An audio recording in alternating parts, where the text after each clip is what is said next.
In the past few weeks, Hastings has had some cold, cold weather, keeping people stuck inside the house. Me? I'm a mom here in town. I have 3 12-year-olds and brought a friend too, and I just figured this would be a really fun thing for them to do. But there are some activities that you can only do on snow days. I think it's really fun. I've never experienced anything really like it before. What you're looking at is a giant ice slide, constructed in the backyard of Hastings resident Paul Swanstrom. Well, that was about 1972 when I started with my son, who was 3 years old at the time, and I've been doing it ever since, till about 10 years ago when I couldn't get anybody to come anymore. We started with piling up snow down the side of the house, which you already saw some pictures of, and we piled the snow a little bit on this side, a little bit on that side, and they'd go back and forth. It's one of these big flying saucer things. I don't know if you even have those things anymore. While he hasn't made it in quite a long time, this year he decided it would be a good idea to bring it back. I've had an opportunity this year to have the time, and I've had the snow. We had the snow a Monday after Christmas. We had a big snow. Building it is quite the process that he's perfected over the years, starting with a snowblower and a whole lot of snow. And I was able to get the snow enough for this from my driveway and from the whole street and for the next 2 lots and everything else to get enough snow and put it through the snow blower to start stacking it up. And snow blower is a real important thing to it, because you can't just make a luge like this, taking a shovel and piling up some snow. That's not going to do it. You need to take that amount of snow, like you got a big ball of snow like this, fresh snow.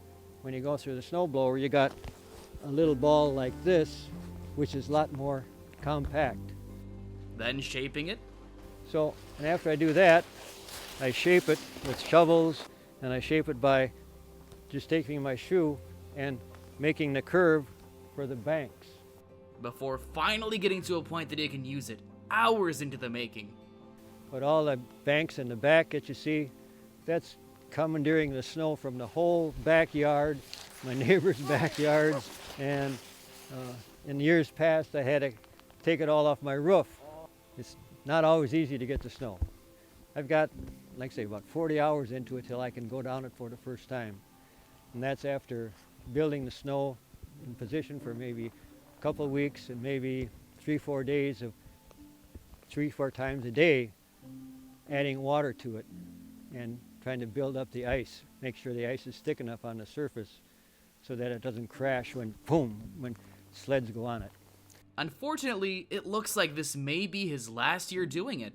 It could be, if this ends up being successful and I've got the time or the willingness to do it, I might make it again, but I stopped for 10 years at the last time, and who knows if this is the last one or not.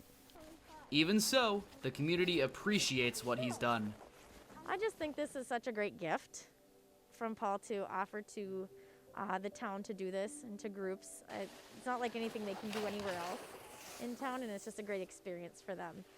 Going sledding down a regular hill isn't the same. And so I think it's a great experience to get outside and to just try something new. And Paul is open to passing on the torch. People have asked me too that, gee, we got a spot similar to this. We got a little walkout in the back of the house, or we got this big hill behind us, or part of our property, and maybe I'll just make one of those things. I said, well, good luck with that.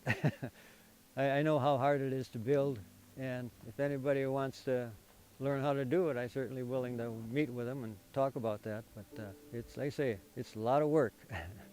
Even though it may be melted by now since things are heating up, if you'd like to contact Paul about the Ice Luge, be sure to give him a call. He'd love to see some more people have fun with all the hard work he's put into it. The whole families came down here, surprised us, and said, here we are.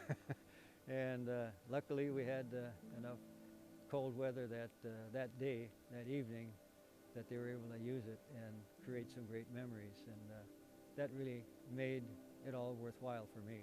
If one thing's for sure, it's that you can have fun no matter the weather. Staying toasty, this is Ian Andrusak for HCTV.